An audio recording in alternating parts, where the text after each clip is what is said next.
Okay, es domāju, ka sāksim. Labrīt visiem vēlreiz. Mani sauc Jānis Berķis.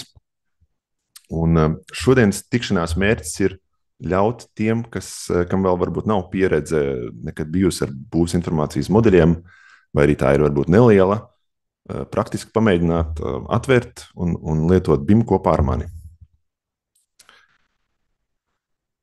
Šodienas plāns ir tāds, kad sākumā es pastāstīšu par rīku, ko mēs lietosim, par to, kā atvērt modeļus, tad es parādīšu, kādi ir tie rīki, kas ir pieejami konkrētajā pārlūkā modeļu.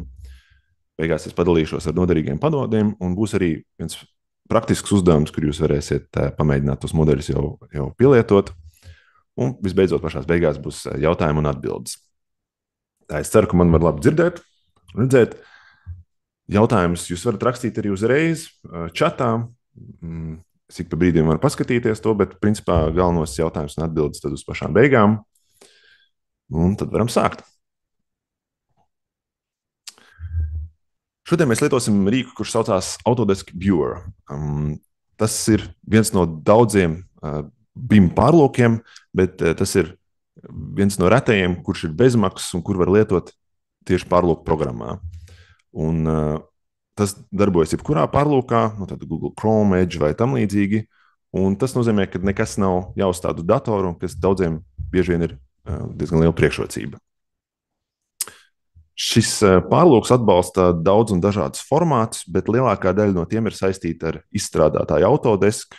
Varbūt jūs esat dzirdējuši kā DVG formātus, Revit formātus. Tad šis rīks atbalsta, un jūs varat atvērt gan 2D, piemēram, rasējumus, gan arī šos 3D modeļus noteiktos formātos. Viņš atbalsta arī IFC formātu, kas ir kā apmaiņas formāts starp BIM modeļiem.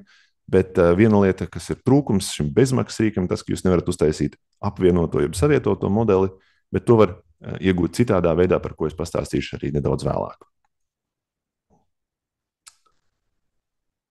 Par funkcijām šis rīks, es jums došu saiti, apskatīt modeļus, un jums nav jāreģistrējās, lai to izdarītu, bet otra funkcija ir, kad jūs reģistrējaties kā lietotājs, un tikai tādā gadījumā jūs paši varēsiet ielādēt modeļus, jūs varēsiet ar tiem dalīties, jūs varēsiet viņus komentēt, ja, un šīs funkcijas ir tikai tiem, kas reģistrējās, bet arī tas ir bezmaksas, un tad, ja jums ir nepieciešams pašiem, jūs gribat ielādēt iekšā, tad es iesaku to izdarīt.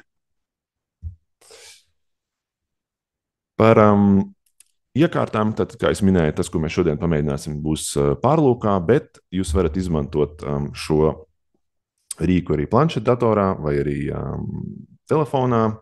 Tur ir bišķīt jāpiešojās, tas nav tik ērti, viņš nav 100% pielāgots telefonam, bet to var darīt. Tas arī īsumā par rīku ir viss, un tagad ir laiks praktiskajai daļai. Šis ir tāds, zinām, arī liels eksperiments, jo tik lielā auditorijā es nekad neesmu šādā veidā devis šo uzdevumu, bet cerams, ka viss sanāks. Un es esmu sagatavojis vairākas alternatīvas. Šobrīd es aicinu jūs atvērt šo pirmo saiti, ko es tuliņās iekopēšu arī čatā iekšā, kas ir tātad links uz šo modeli. Gadījumā ir kaut kādas aizķeršanās, jūs varat pamēģināt izmantot arī pārējās saites. Pavisam sliktā gadījumā es ieliku arī saiti uz pašu modeli, ko jūs pēc tam vēlāk varēsiet ielādēt iekšā un pamēģināt, ja kaut kas nesanāca. Bet tā kā tā ir praktiska nodarbība, tad es aicinu vērt vaļā visiem šos modeļus un arī pamēģināt, un tad es parādīšu tās pamatfunkcijas. Un tuliņās es arī iekopēšu čatā to saiti. Uz mirklīti. Tad, kā es teicu, nekas nav jāuzstāda, vienkārši varam vaļā.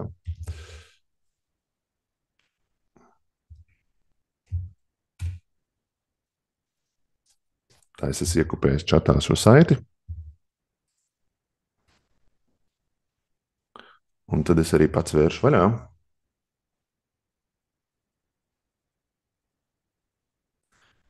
Pirms es pārēju pie modeļiem, šādi izskatās loks, tad, kad ir reģistrēts šis konts, jums būs pieejama piekļuve jūsu modeļiem, ko jūs ielādējat iekšā.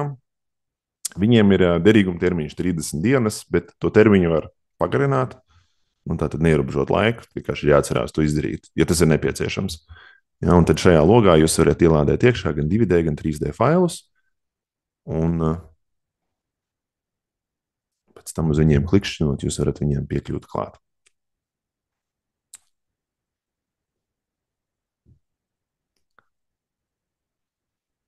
Tad šādi izskatās konkrētais ielādētais būvs informācijas modelis. Es ceru, ka visiem tas ir izdevies. Šajā brīdī jūs varat droši kādu jautājumu uzdot, ja jums kaut kas nesanāca, un tad tālāk jau es izstāstīšu par konkrēto rīku un kā ar to darboties.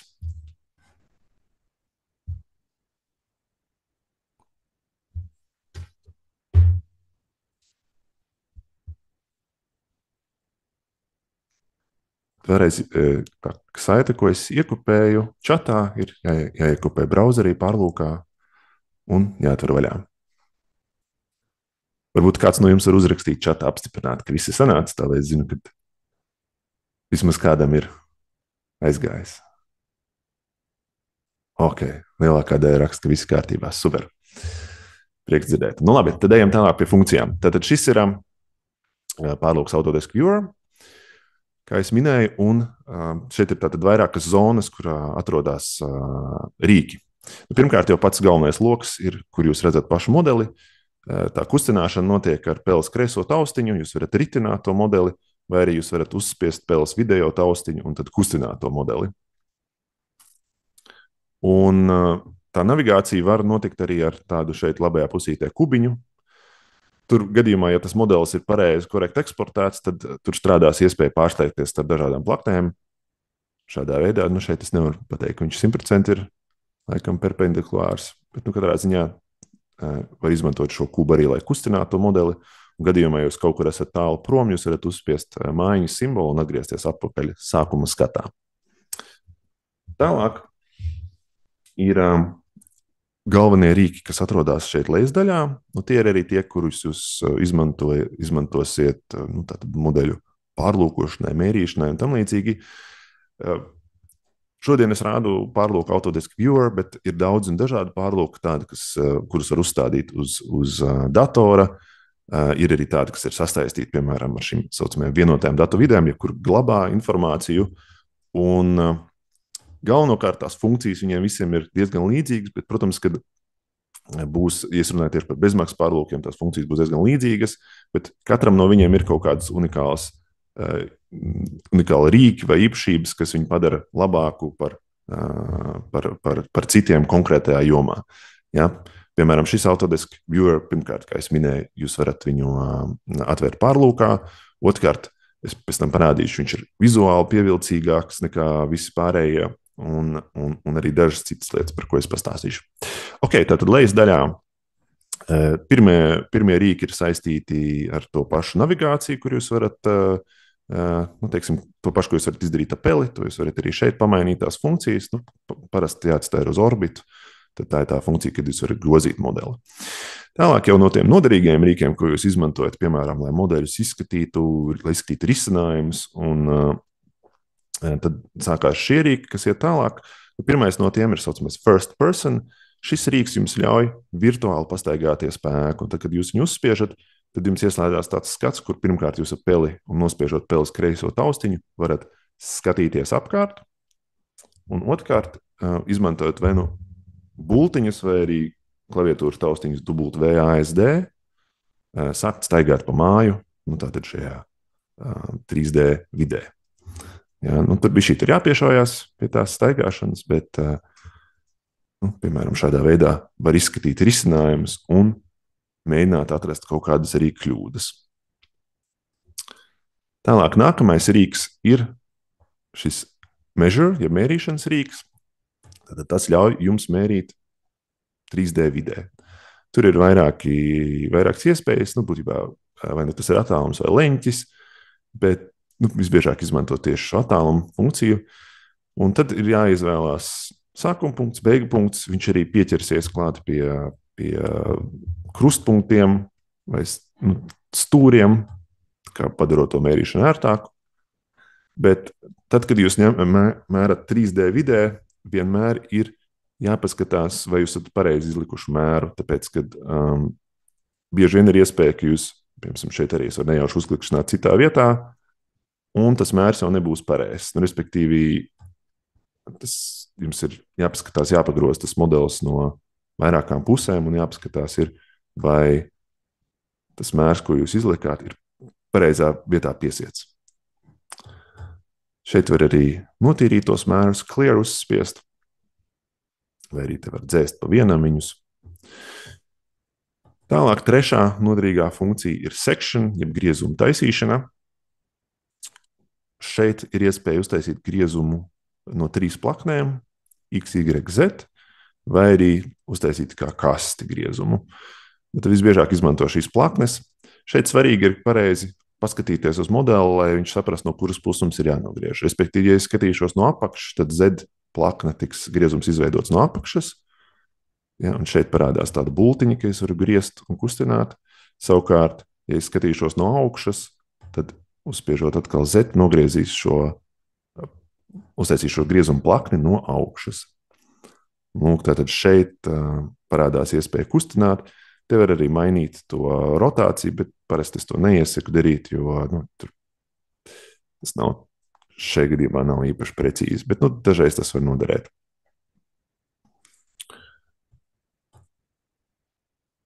Šajā konkrētajā rīkā var uztaisīt vienu plakni ar šiem rīkiem vienlaicīgi, citos pārlūkos var uztaisīt 2 vai vairāk, bet šajā gadījumā jums ir iespēja izmantot arī šo box funkciju, kur jums tad ir iespēja uztaisīt uzreiz 6 plaknes, un tad katru no viņām pieregulēt tā, kā jums vajag. Kas ir ērti, tātad jums parādīšu. Jums ir iespēja arī uzspiest uz noteiktu objekta, uzspiest labo klikšķi, un tur izvēlēties section box vai section plane. Šajā gadījumā uzspiežot uz šo objektu, viņš uztaisīs šo griezumu kasti tieši apkārt šo objektu. Ja es gribu atgriezties atpakaļ, uzspiežu labo klikšķi un spiežu show all. Ja es atlasīšu arī vairākus elementus vienlaicīgi, pieturot kontrolu taustiņu, tad man ir iespēja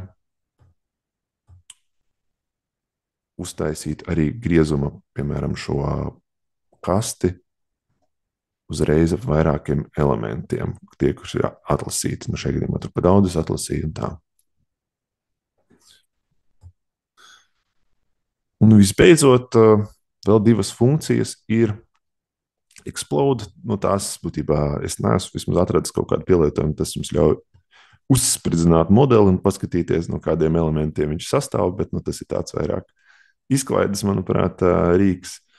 Un tad visbeidzot ir rīks, kas saucās markup, jeb iespēja veidot tātad šo marķējumu un komentārus par modeli. Un šis jau ir rīks, kas ir pieejams. Jums viņš visdrīzāk laikam nebūs pieejams bezmaksas versijā, bet tas ir tad, kad, respektīvi, bez reģistrācijas. Bet tad, kad jūs reģistrējaties, tad ir iespēja šo izmantot, saglabāt šos komentārus, un viņi parādīsies, kā saglabāts skats, un jūs varat aizsūtīt arī konkrētu saiti uz šo saglabāto skatu. Par to es vēl pastāstīšu pēc maz brītiņa, kā tas strādā. Un tātad tie ir tie galvenie rīki. Tālāk šeit kreisajā augšējā pusē ir iespēja apskatīties sagatavotos skatus, par to es tujās parādīšu arī pēc maz brītiņa, bet svarīgākais ir šeit model browser, tas parāda, kādi modeļi jums ir ielādēti iekšā. Un šeit, šajā gadījumā, ir 4 modeļi, tad arhitektūra, būvkonstrukcijas, UK un AVK. Jūs varat izslēgt pa vienam viņus, un apskatīties individuāli katru disciplīnu. Pie tam ir iespēja arī klikšķināt tālāk un skatīties, kāda ir tā modeļu hierarhija. Te es detalizēti nestāstīšu, bet ļoti daudz kas ir atkarīgs no tā, ko jūs šeit redzat, ir kādā veidā tie modeļi jums ir pieejami un kādā veidā viņi ir eksportēti. Jo bieži vien šeit nekas nebūs redzams, vai arī šis būs nepareizi. Šajā gadījumā arhitektūra, piemēram, pirmais stāvs, tas nav pirmais stāvs. Tas nozīmē, ka nav pareizi eksportēts modelis. Tā kā tas ir atkarīgs no modeļu kvalitātes.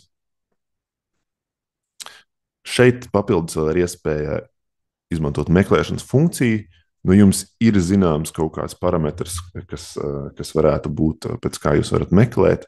Tad jūs varat mēģināt ierakstīt šeit meklētājā konkrēto elementu un tad mēģināt viņu atrast. Grafiski tagad ir uzlikts tā, ka es redzu tos pārējos elementus caurspīdīgus.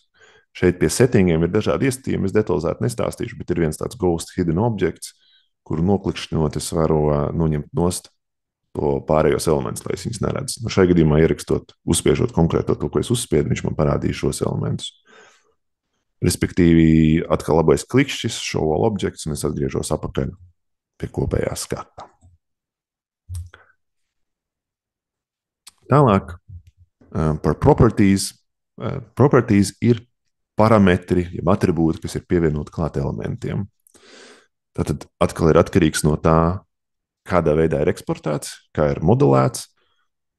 Pieksim, ja es paskatīšos šobrīd tikai AVK modeli, uzspiedīšu properties logu, tad šeit parādīsies tie parametri, kas ir pieejami konkrētajam elementam. Ja, tas, ka tie parametri tur parādās, nevienmēr nozīmē, ka viņi ir pareizi, tāpēc vienmēr būtu jāpārbauda. Nu, piemēram, šeit ir kaut kāds garuma parametrs, 3,9 metri, un būtu jāpārliecinās, arī nomērot un jāpārliecinās, vai tiešām tas garums ir pareizs. Mēs varam pamēģināt to izdarīt, intereses pēc. Jā, nu var redzēt, ka ir pareizs tas atribūts. Un tā arī, principā, vienmēr ir jāpārliecinās, ja jūs gribat izmantot informāciju, vismaz izlases veidā, vai tā ir pareiza. Tā, paņemsim nost. Gribēju parādīt, kad tad uzspiedīsim atkal visu šo. Piemēram, klikšķinot uz arhitektūras elementiem,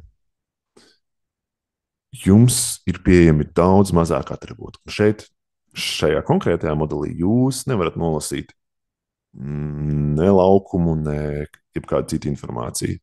Tepat, laikam, modeļa elementu ir diezgan, teiksim, nav pat norādīts, ka tā ir siena. Redzu, ka uzreiz daži jautājumi par parametriem. Parametrus ievada, parametri tiek veidoti tajā rīkā, kurā modeļi tiek modelēti. Tā saucamajā autora rīkā. Un tad, attiecīgi, tas, ko jūs redzēsiet šeit, būs atkarīgs gan no tā, vai parametri parādīsies tajā rīkā, gan arī no tā, vai tas autors ir pareizi eksportējis. Piemēram, šajā gadījumā, ja es uzklikšķinot uz arhitektūru, neredzu nekādu informāciju, pat tas nenozīmē, ka viņa nav pieejama autora rīkā, kurā šis modelis ir veidots. Varbūt tas cilvēks ir speciāli izvēlējies viņu izeksportēt, vai arī nav zinājis, kā to izdarīt uz konkrēto šo formātu, ko mēs lietojam šeit, un vienkārši tā informācija nav pieejama. Minētais par konkrēto cauruli, tātad caurule modelēta ir programmā Revit, un to man liekas, ka tu jās paskatīsimies. Šeit uzklikšķinot uz visa modeļa, var redzēt, tu jās pataisīšu bišķi vairāk vaļā, okay. Var redzēt, kādā rīkā viņi ir modelēti. Šeit ir Autodesk Revit 2016. gada konkrētais modelis ir taisīts, ja? Un viņš ir eksportēts tādā veidā, ka tas parametrs ir pieejams. Ja? Tā. Un modeļi tiek lādēti 3D formātā. Tā, kamēr es stāstu tālāk, es atvēršu paralēli vienu modeli vaļā un parādīšu vēl dažas iespējas, kuras konkrētajā modelī nav pieejamas, bet lai jūs varat arī redzēt. Šīs ir tātad galvenās tās funkcijas, ko var izmantot modeļu pārlūkošanai. Kā es teicu, ir daži iestatījumi, ko tie gan vairāk saistīti ar vizuālo. To es vēl pēc brīža pastāstīšu. Un tad visbeidzot ir šīs funkcijas, kas ir pieejamas labajā pusē. Tad šīs tā daļa, kas ir pieejama reģistrētiem lietotājiem, arī bezmaksas rīkā. Es arī izmantoju to pašu bezmaksu, tikai es esmu piereģistrējies. Un tad šeit jūs varat veidot tos komentārus. Šeit, piemēram, labi, izslēgsim ārā arhitektūras modeli. Es uzrakstīšu kaut kādu tekstu, saglabāšu. Tālāk es varu uzspiest atpakaļ atgriezties, kaut kur pazūmot ārā, bet uzklikšķinot uz šo, es varu piekļūt šim komentāram atpakaļ. Ja, un kā jau minēju, tad šiem komentāriem ir arī tātad atsevišķas saites, kuras ir iespējams nosūtīt. Konkrēti šis komentārs, piemēram, tas, ko es izmantoju kā markup, ir saglabāts kā attēls, bet viņš nevienalga sagriezīs to modeli pareizajā, pareizajā skatā, un pēc tam jūs varat aizvērt ciet un atgriezties tajā kustināšanas skatā. Konkrēti šis komentārs ir uzreiz jau kā 3D skats. Ja? Līdz ar to šo markup funkciju jūs varat iegūt uzreiz saiti uz konkrēto skatu, ko jūs varat uzreiz iekopēt un aizsūtīt kādam citam, kurš varēs atvērt gan jūsu to apzīmējumu, piemēram, tekstu, jūs kaut ko būsiet uzrakstījuši, gan arī piekļūt šim 3D modelim. Ja, un šo jūs varat savukārt gan padalīties ar šo modeli, un šie skati, šie komentāri šeit parādīs. Es pieļauju, ka ņemot vērā, ka mēs strādājam ar vienu saiti, iespējams, ka jūs tos komentārus arī redzat, ko es veidoju. Bet jūs paši nevarat izveidot, bet jūs varbūt viņus arī varat redzēt. Nu, un tad visbeidzot ir iespējas arī kaut kādu informāciju izdrukāt. Tā skaitā tos pašus komentārus ir iespējams izdrukāt arī dzen. Tā bija kāda no funkcijām, kas mums ļāva šos komentārus izdrukāt kā atskaitu PDF formātā, reku šeit export. Un tajās atvērsim vaļā.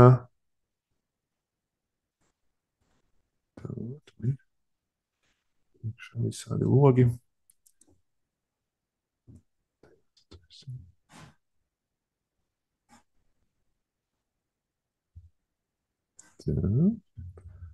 Ievilkšu apakaļ, lai jūs redzat. Tā tik daudz priekšā tie.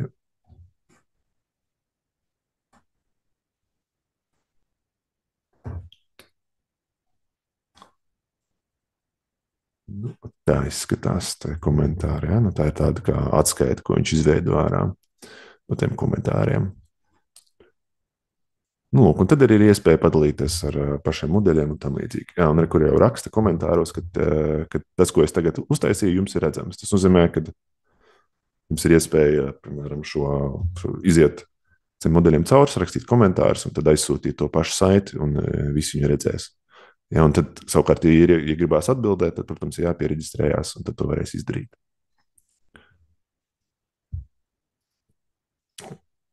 Tā, nu tās ir konkrēti šī modeļa un arī rīka galvenās funkcijas. Es parādīšu vēl vienu lietu, kas ir tā.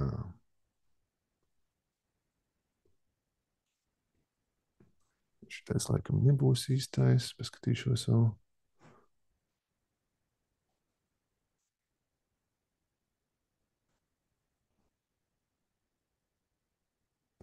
Okay. Atvērsim šito vaļā. Man arī šitais. Tā. Gadījumā, ja jūs modeļus varat vaļā no autora formāta Revit, tad viņš sapratīs arī tos saglabātos skatus šeit zem views. Un šeit, piemēram, man ir pieejami visi rasējumi, kas ir modelī. Tāpēc bieži vien prasībās norāda, ka ir jāiegūst rasējumi no modeļiem, un vēl laba prasība ir, ka šie rasējumi, protams, ir pieejami pašā šajā autora modelī. Un šeit konkrēti šis rīks atbalsta šo Revit lasīšanu, un šeit tātad es uzspiedīšu, nu, piemēram, to pašu griezumu.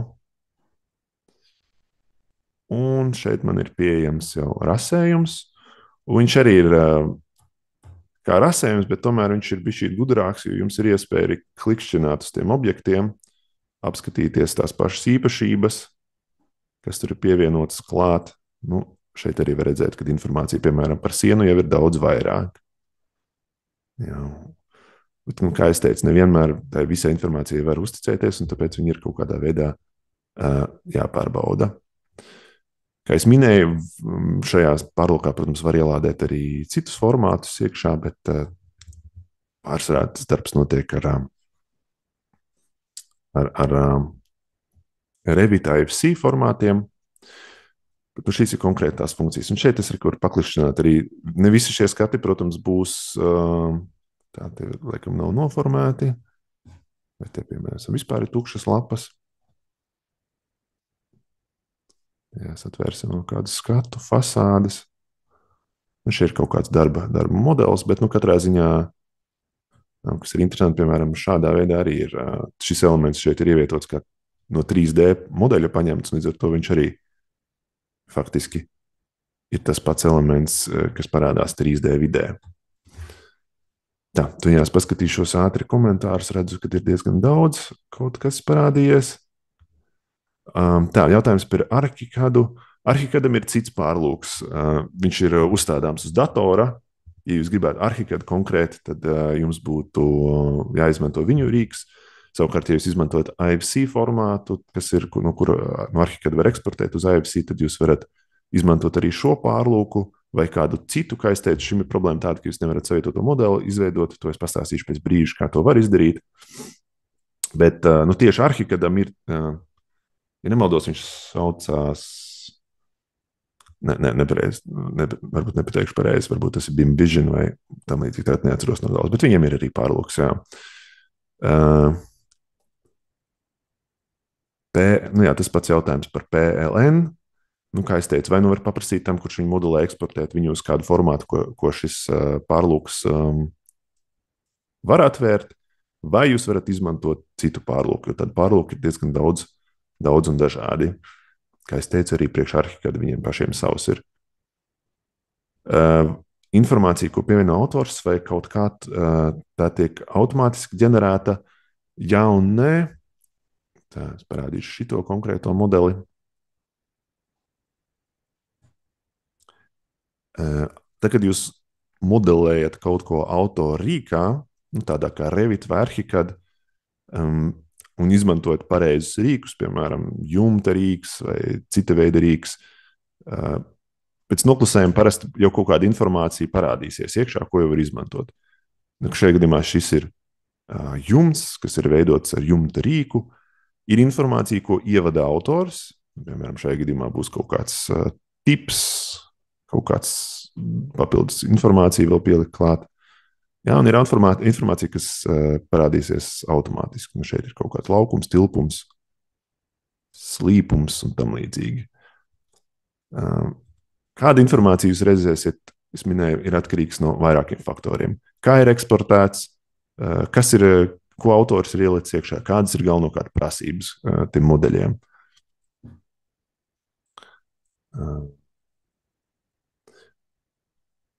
Jā, kāds rakstīja, Arhikadam ir BIMX, jā, pareizi. Vai rasējumos ir iespējams iezīmēt būvdarbu izpildes? Droši vien jābūt kreatīvam, to var kaut kādā veidā izdarīt, bet droši vien, ka tam var izmantot. Es šajā rīkā konkrētajā nevaru iekrāsot elementus, citos var.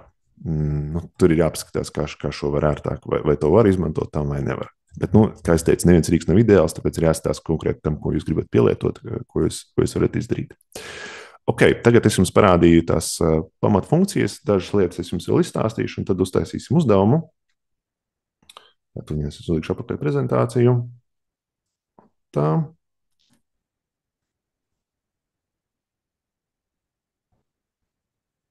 Tātad, pirmkārt jau tas, ko jūs šobrīd redzējāt, ir tikai ļoti, ļoti neliela daļa no tā, ko nozīmē būs informācijas modelis. Būs informācijas modelēšana kā process. Ja?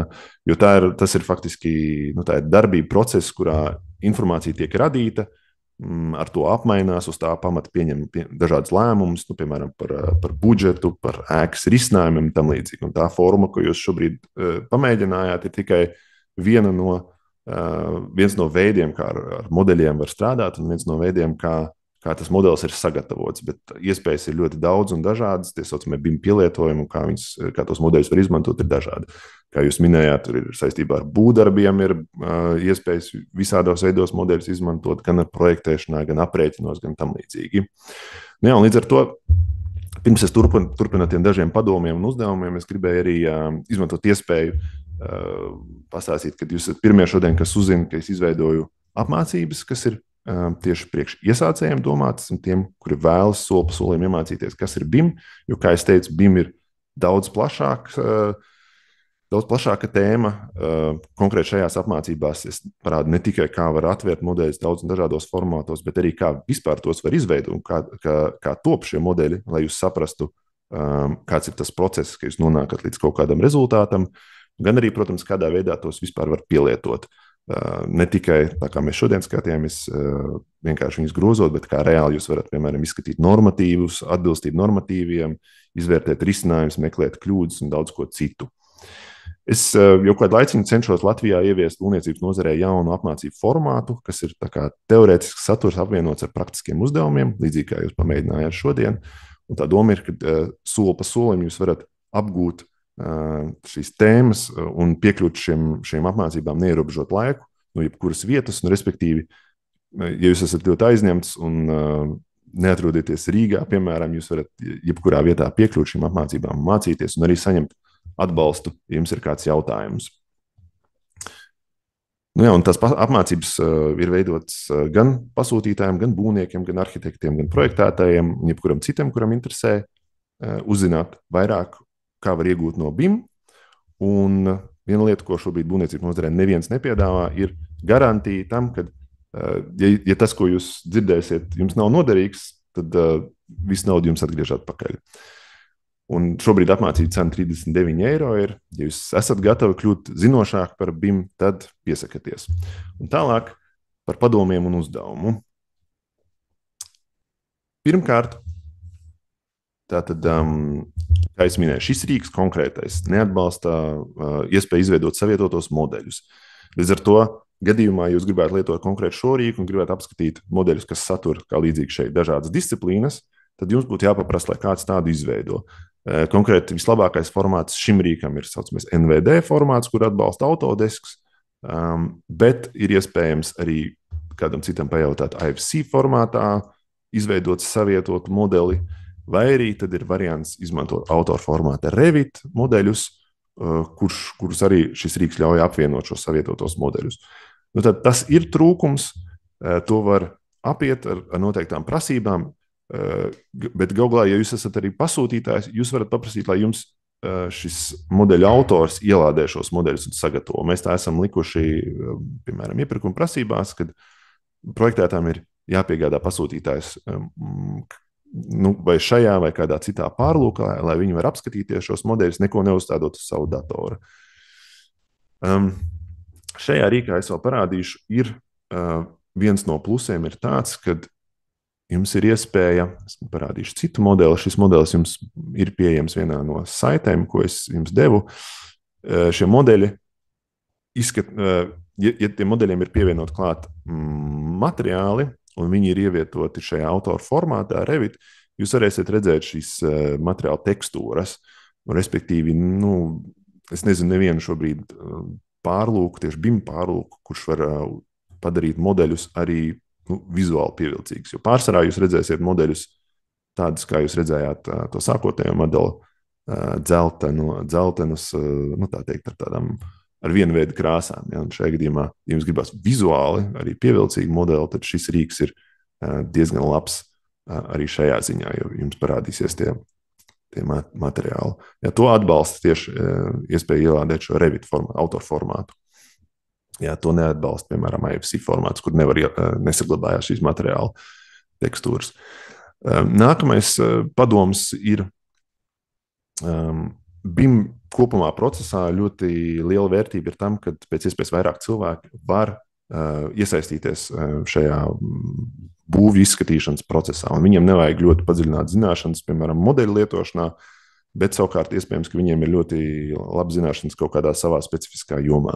Līdz ar to, tas, ko mēs esam redzējuši ļoti lielos projektos visā pasaulē, ir, kad tiek organizētas sesijas, kur vai nu pats pasūtītājs vai arī tad, izpildītājs var vaļā šos modeļus, tieši tāpat kā to darījāt jūs, un piedaloties desmitiem vai vairāk cilvēki, vienkārši staigā cauri šai ēkai, un viens cilvēks, piemēram, piefiksē visus komentārus, līdzīgi kā jūs redzējāt, kā es izdarīju tiem komentāriem. Un tādā veidā viens cilvēks ir tas, kurš prot šo modeli izmantot un ar viņu strādāt, ko jūs redzējāt, ka tas nav nemaz tik sarežģīti. bet ir iespēja savākt pēc iespējas dažādus viedokļus, balstoties ne tikai uz 2D informāciju, bet arī uz 3D informāciju, un pēc tam šī informācija apkopot, un tad jau sekot līdzi, piemēram, lai tā informācija tiek ieviesta jau projekta risinājumos, piemēram. Un vēl viena pēdējā svarīgā lieta ir, ka modeļi var atšķirties no rasējumiem. Tas ir tie iemesli, var būt dažādi. Piemēram, nesakrīt versijas starp rasējumiem un modeļiem, vai kaut kas ir nepareizi eksportēts. Dažreiz tā ir vienkārši process, kā projektētājs organizē savu darbu, ka viņš varbūt taisa rasējumu. Viens cilvēks taisa rasējumu, cits taisa modeli.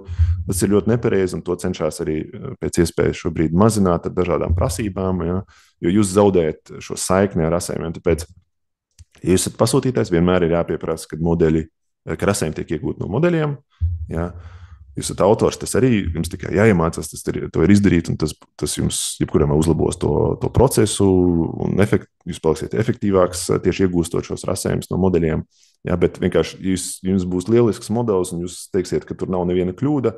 Ja, tas nenozīmē, ka, ja tie rasējumi nebūs iegūti no modeļiem, tas nenozīmē, ka tie rasējumi būs izlaboti. Nu, tieši tāpat ir arī ar būvapjomiem.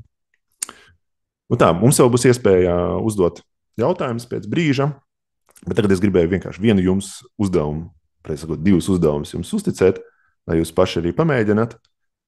Tātad es vēlreiz iekopēšu to saiti iekšā, ja viņu tāpēc pamēģināsim. Jā, ir tam pašam modelim, ko jūs lietojāt. Jums ir jāizdara 2 lietas. Pirmā lieta - sameklējiet vienu kļūdu modelī. Ar vienalga, kā jūs vai nu griezums taisat, vai pastaigājaties pēku, sameklējiet. Kļūda šajā modelī ir. Kļūdas var būt dažādas. Tās var būt modelēšanas kļūdas, tās var būt risinājuma kļūdas un vēl citi veidi. Sameklējiet vienu, ielieciet šeit ekrāna šāvienu, tam jums būtu jābūt iespēja to izdarīt, un uzrakstiet, varbūt, kas tā ir par kļūdu. Vienkārši īsi, piemēram, tur trūkst durvis vai kaut kas tam līdzīgs, vai kaut kas tāds. Un otra lieta - pamēģiniet ar tiem rīkiem, kas jums tagad ir pieejami, izreikināt šīs telpas tilpumu, kur es norādu ar bultiņu. Jums ir iespēja arī uzreiz zoomā, tur ir apakšā zem čata, ir iespēja uztaisīt ekrāna šāvienu funkciju un uzreiz iekopēt iekšā to ekrāna šāvienu, vai arī citādā veidā.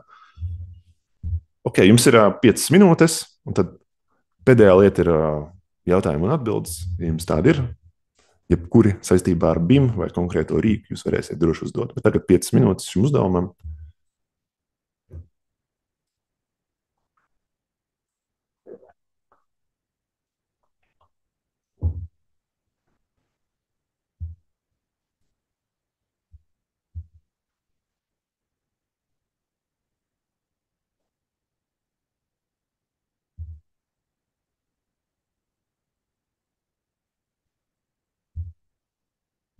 Ok, jau pirmais komentārs.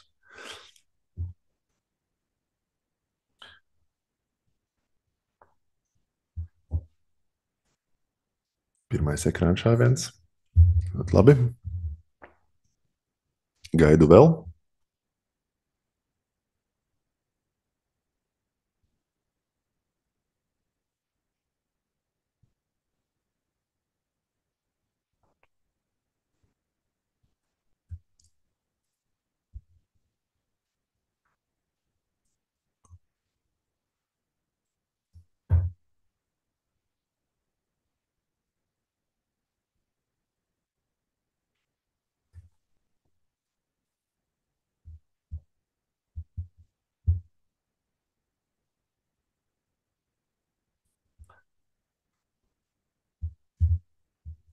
Jā, durvīm priekšā metāla konstrukcijas. Ļoti labi.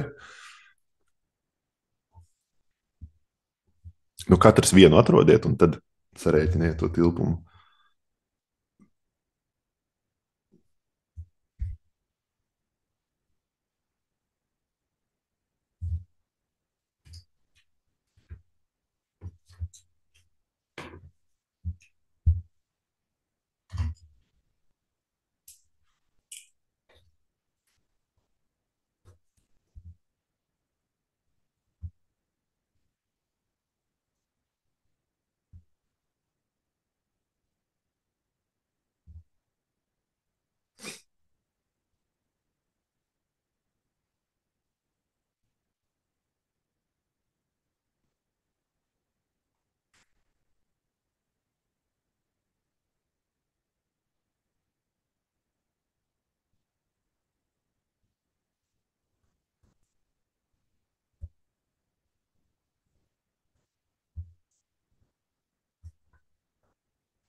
Tā, nu, vēl 2 minūtes. Gaidu no jums ekrāna šāvienus.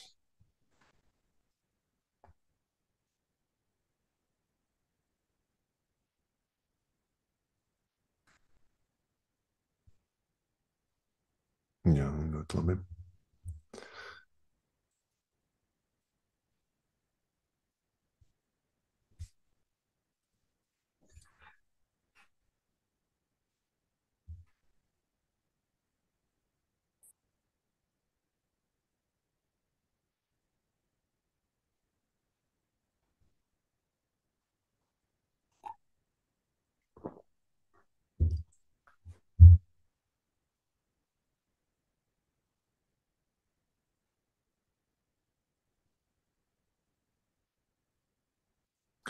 Nu, neaizmirstam par tilpumu. Pagaidām skatos, vēl neviens nav laikam sarēķinājis. Telpa ir pirmajā stāvā.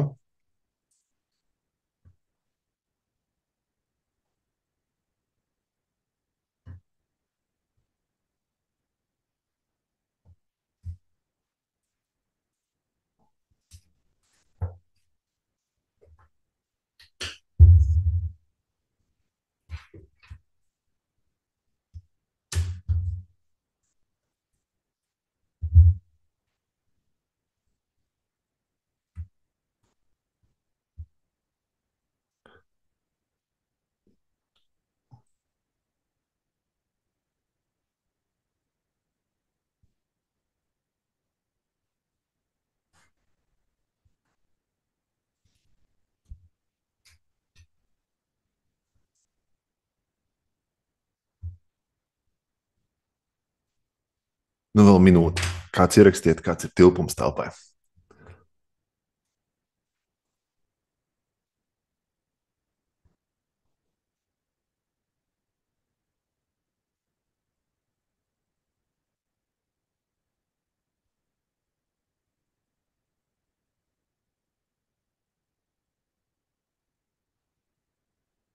Ok, pirmais rezultāts ir.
Nu, ok. Tad ir dažas lietas, ko es gribēju ar šo uzdevumu jums parādīt. Pirmā lieta ir tāda, ka modeļi var būt ļoti dažādi, kā jūs redzat. Un šajā gadījumā modelis satur daudz kļūdas. Šāda veida kļūdas, tas, ko jūs norādījāt, gan var nozīmēt to, ka šādā veidā izbūvēt nevar, gan arī var norādīt to, ja apjomi ir iegūti no modeļiem, ka tie būs nepareizi, jo ir, piemēram, kļūdas, kā jūs redzējāt, kas, jūs paskatieties čatā, tur būs piemēri, kur, piemēram, sienas nav pietiekoši augstu modelētas, tas nozīmē, ka ir šķirba, mums jau ir kļūdaina apjoma, līdz ar to, nu, tāpēc ir tāds svarīgs tas modeļu kvalitātes kontrolas process, jo, ja jūs paļaujaties to informāciju, jums būtu jāpārbauda, jūs viņu varat pilnvērtīgi izmantot tam, ko jūs gribētu. Otra lieta, ko es gribēju parādīt, ko es arī pamanīju, kad Jūs redzējāt, šobrīd vienlaicīgi 100 cilvēki skatījās šo modeli, un tie komentāri bija dažādi. Es redzu, ka Artis un Jurģis, piemēram, pētīja tieši būvkonstrukciju modeli un atrada problēmas, kas ir saistītas konkrēti ar šo daļu. Citi savukārt atrada problēmas citās jomās. Ja, piemēram, Anita atrada, ka vienā vietā radiators ir nolikts tā, ka durvis nevar atvērt vaļā. Ja. Tas ir tas, ko es gribēju parādīt. Ja procesā, teiksim, ja jums ir iespēja iesaistīt pēc iespējas vairāk cilvēkus šajā modeļu izskatīšanas procesā, jo katrs var būt profesionāls no kaut kāda savu skatu punkta un ieraudzīt kaut ko citu neieraudzīs. Tas var būt normatīva problēmas, kaut kādas ugunsdrošības prasības, evakuācija, ceļu platumi un tam līdzīgi. Ja. Būvkonstrukcija jautājumi par būvniecību, vai vispār tā var uzbūvēt, un daudz kas cits. Ja. Un tas, ko šādā formā atļauj šie modeļi, ir iesaistīties un ērti apskatīties to ēku, pirms tā tiek reāli uzbūvēta.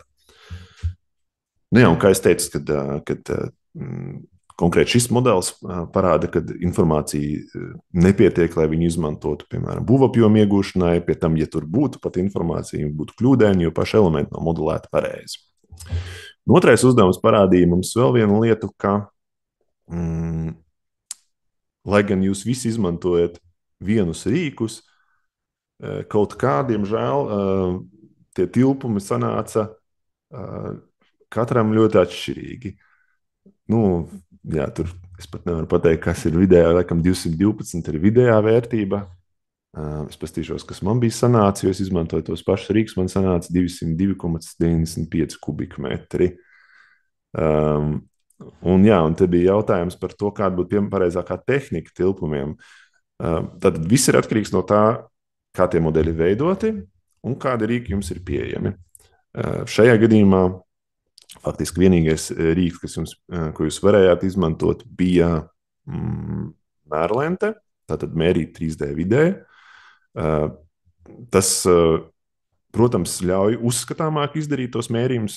Pēc, piemēram, ja mēs runājam par tāmēšanas procesu, tad tas modelis nav ideāls, bet tāmētājs varētu apskatīties, piemēram, ir tāds jautājums par to, ka ir elements, piemēram, loga eksploatācija parādās vai specifikācija, tur parādās šis loga tips, bet tur nav rakstīts, varbūt, kurā stāvā viņš atrodas. Bet, piemēram, ja tas logs atrodas 10. stāvā, nevis 1. stāvā, jums papildus vēl ir jāierēķina, cik maksās celtnes, lai to logu tur uzcelt augšā. Ja? Tāpēc kombinācijas starp 2D un 3D informāciju arī bieži var uzlabot to tāmēšanas procesu un izpratni par to, kur tie elementi atrodas telpā. Līdz ar to par metodēm šis rīks tātad atļauj tikai mērīšanu.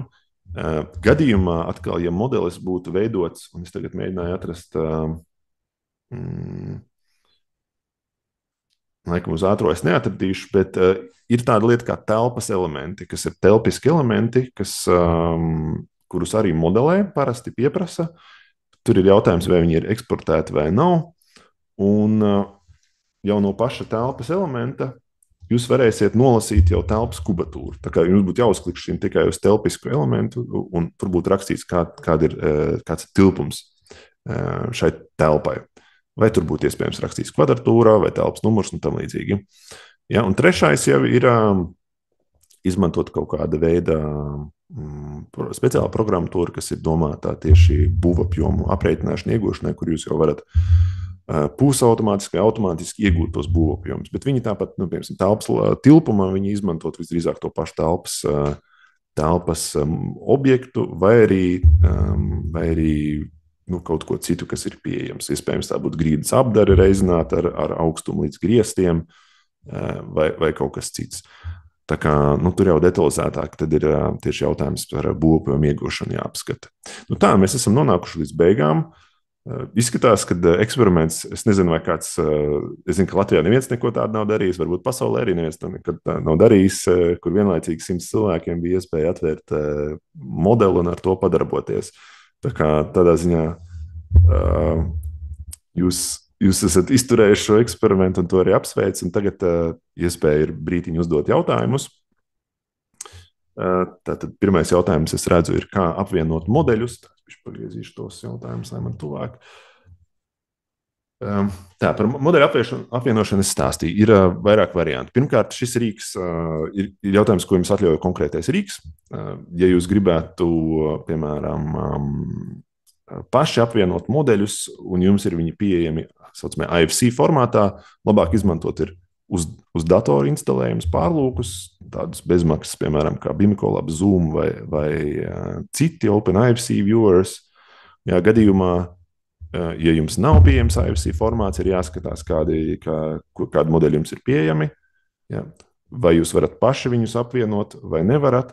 Ja, nu, pieksim, Revit, kā es teicu, ja Revit pareizi izeksportē, tas ir autora formāts, un jums ir pieejami vispārējie modeļi Revit formātā, tad, ja tos modeļus jau pēc noklusējuma saturēs saites, tad lādējot iekšā, jums šis rīks pajautās, iedod man pārējos modeļus, un es viņus salikšu kopā. Šis konkrētais rīks un formāts ir izveidots Navisworks programmatūrā Manage, tā ir maksas programmatūra, bet no Autodesk rīkiem visiem ir 30 dienu izmēģinājuma versija, un jūs varat, ja jums tas ir vienreizējs pasākums, vai jums pietiek ar 30 dienām, tad jūs varat izmantot šos rīkus un izveidot savietotos modeļus. Pārsvarā es, piemēram, nezinu šobrīd tieši rīkus, kurus neuzstādot, respektīvi pārlūko, kurus varat izmantot, kur jūs tieši bezmaksas rīku, kur jūs varētu izveidot savietotos modeļus. Ir visādas saucamās vienotās datu vides, jeb datu glabātos mākonī, kur var veidot šos savietotos modeļus. Nu, zināmākās tur Trimble Connects vai latviešu izstrādātais Morfo vai šim pašam Autodeskam arī ir rīks, kas ir nopietnāks, kur tieši ir informācija glabāšana, kur var veidot šos savietotos modeļus, bet nu, viņš maksā, viņi visam kaut ko maksā. Ja? Tā kā bezmaksas savietotos pārsvarā veido tieši IFC formātā un tajās desktop, ja darba virsmas programmās. Ok, varbūt jums vēl kādi jautājumi par un ap BIM?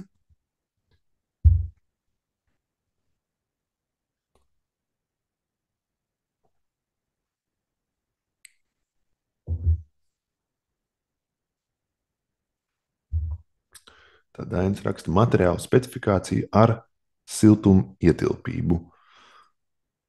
Ja jautājums ir, vai tādu var iegūt no modeļiem, gadījumā, ja, nu, kā es minēju, ja autors to izvēlās tādu informāciju ievadīt, tad, protams, to var iegūt. Kas to aizpilda un kā to var izmantot auditam? Aizpilda tātad tas, kurš veido, ja jūs gribat izmantot modeļus, tad to informāciju aizpilda jebkuru veidu. Jūs jebkuram objektam varat pievienot jebkādu veidu informāciju, kaut vai 100 dažādas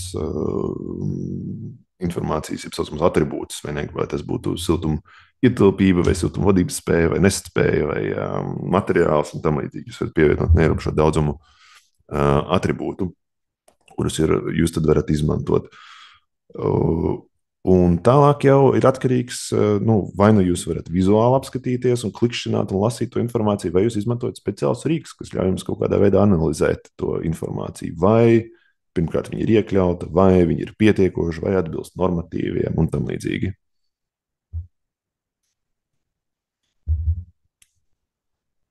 Nākamais jautājums ir nedaudz jocīgs jautājums, vai 3D modeļi no Revit un 3D modeļu punktu mākoņu no skaneriem ir savietojami, vai tas ir kas cits. Tie ir savietojumi ne šajā rīkā. Bezmaksas rīks Bimicolab Zoom ļauj savietot modeļus un punktu mākoņus kopā, bet viņiem jābūt vienā koordinātu sistēmā. Viņus var kaut kā, bet baigi nevar kustināt, bet labāk ir, ka viņi ir vienotā koordinātu sistēmā. Nu, tas parasti būs LAS un LKS, abi divi, gan modeļi, gan punktu mākoņi būs sasaistīti. Un tad jūs viņus varēsiet atvērt un apskatīt. Nu, tur vienmēr jāskatās, cik lieli tie izmēri tiem punktu mākoņiem. Iespējams, ka viņus kaut kā ir jādala, jo dažreiz viņi var būt tik lieli, ka jums ir ļoti grūti ar viņiem strādāt, jo pārāk smagi ir. Tā kā tur ir jāskatās. Tā, vai varētu pastāstīt vairāk par Arhicad un BIM? Arhicad ir tātad autorrīki, kuros rada autori, kuros rada šos modeļus. Ja, un ir formāti, ar kuriem apmainās ar šo informāciju, piemēram, IFC vai NVD vai tam līdzīgi. Ja? Un tad arhikāts viens no tiem rīkiem, kurā rada informāciju. Arhikāts konkrēti ir domāts priekš pārsvarā arhitektiem. Nu, ir kas mēģina kaut ko citu, kādu citu disciplīnu modelēt, bet faktiski tas ir domāts arhitektiem. Ja? Un otrs, faktiski Latvijā, es teiktu, tā vidēji 50-50 arhikāts un revits tiek izmantots arhitektūras modeļu izstrādē. Tā kā katram ir savi plusi, katram ir savi mīnusi. Tā kā ņemot vērā, ka 50% tomēr izmanto arhikātu, tad tas nozīmē, ka viņš ir pietiekošs, lai iegūtu būvprojektus, izpildītu sarežģītas prasības, piemēram, no valsts nekustamiem īpašumiem vai Rail Baltikas un tam līdzīgi. Ja, bet katram no viņiem ir kaut kādas savas nianses, ar ko viņi ir labāk vai sliktāk. Tā kā jebkurš rīks, tāpat kā tas, ko mēs šodien pamēģinājām, viņš kaut kur ir labāks, kaut kur viņš nav labs kaut kādām lietām. Tā, nu vēl varbūt pēdējais jautājums. Tad jau mēs šodienas darbnīcu noslēgsim.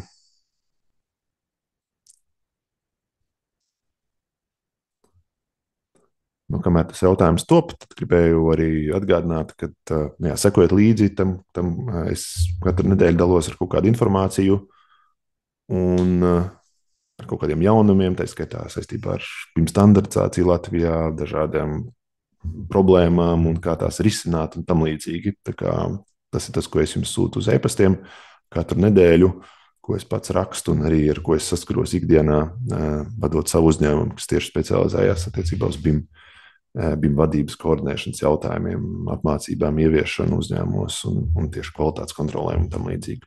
Tā, nu, uzrādās daži jautājumi. Vai DVG fails ir jāpārveido citā formātā? Nē, nav jāpārveido citā formātā. To var uzreiz atvērt šajā rīkā. Tas nav vienīgais rīks, kur var atvērt tīklā pārlūkā DVG. Ir arī rīki, kas ļauj viņus arī nedaudz manipulēt. Vai BIM koordinācija nav certificēta? Nē, pasaulē, teiksim tā, oficiāli certificēta nav. Ir dažādi, kas apmācībās piešķir certifikātus, bet nodarboties droši vien var jebkurš, bet zināšana lauks tur ir diezgan jābūt plašam un pieredzēji gan būvniecības jomā, gan inženieru zinātnēs, gan arī tehniskā ziņā. Šobrīd arvien vairāk tieši programmēšanas jautājumi, mākslīgais intelekts un tam līdzīgi ir arī aktuāli šajā koordinēšanas procesā. Starp citu, nākamais raksts būs par šo tieši komentāru no manas puses par to, ko tad nozīmē BIM speciālists, vai tas ir tikai datora operators vai tomēr kaut kas bišķīt vairāk. Kāda ir atšķirība starp BIM un digitālo dvīni? Digitālais dīns tāds vairāk mārketinga termins, bet galvenais, ar ko ar to saprot, ir, ka digitālais dvīns ir kaut kādā veidā modelis sasaistīts ar realitāti caur kaut kādu sensoru informāciju. Tad ir kaut kāds sensors, piemēram, temperatūras sensors. Viņš ir, piemēram, atrodams šajā modelī, un tad viņi savā starpā kaut kā komunicē. Tad jums ir gan grafiskā informācija, šis modelis, gan arī dati, kas nāk no šī sensora. Uz IFC. Uz IFC var konvertēt praktiski no jebkuras grafiskās programmas, cik zinu, arī no PDF, Archicad, Blender un pareizi. Vai pareizi? No lielākās daļas, jā. Tur ir, viņiem ir mājaslapā, Building Smart mājaslapā ir informācija par to, kuras programmatūras ir certificētas un kuras var. Bet tieši modelēšanas rīka, autorīka lielākoties visi, kas tiek izmantot, spēja eksportēt uz IFC. Bet nevienmēr tas ir perfekti. Tur ir visādas arī nianses, kuras ir jāņem vērā. Katram rīkam tur būs kaut kādas, varbūt, problēmas to ideāli izdarīt. Un tur ir jābūt, tas gan vairāk jautājums, tehniski zināšanas, lai to pareizi varētu nodemonstrēt. Tā, pēdējais jautājums. Viena faila ievilkšana viewerī nodemonstrēt. Ok, tad izdarām to. Viņš kāds izskatās. Tā. Mums palika. Kur ir? Ok, ejam uz šito sākumu lapu. Spiežam vai no upload new file. Upload new file, un tad viņš drag and drop. Ņemam.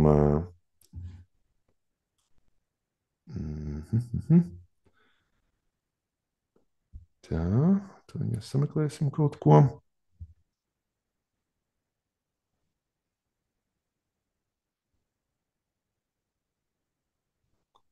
Jā.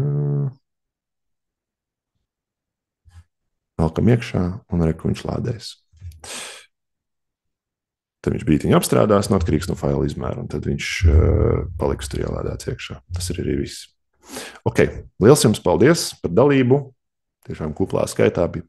Cerams, ka tas, ko jūs dzirdējāt, bija noderīgs. Un tad jau droši vien uz tikšanos.